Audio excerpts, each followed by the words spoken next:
Do you take advantage of hotkeys when using your computer?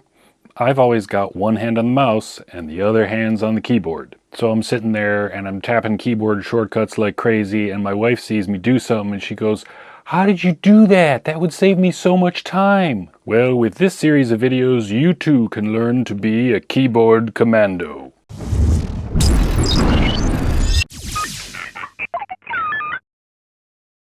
Hi and welcome back to ScottiesTech.Info. I'm Scotty with my co-host Cletus the Tribble.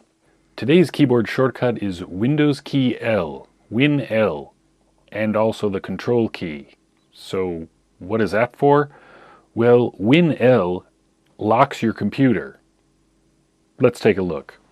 Instead of coming down to the Start menu and clicking blah blah blah blah blah lock, all you have to do is type Windows key L. That will lock your computer. Now when your computer is locked, normally you have to use the mouse and click and blah blah blah. No. Just tap the Control key and you'll get the login screen. Then type in your password on the login screen without taking your hands off the keyboard, tap enter, and boom, you're logged in again.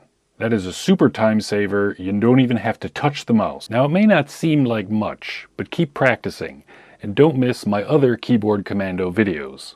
Master all the hotkeys and before you know it, you will be computing like a pro. If you have a favorite keyboard shortcut, let me know in the comments below. And as always, like, subscribe to my Substack, and see links in the description if you'd like to make a donation to support my videos. Thanks. See you next time.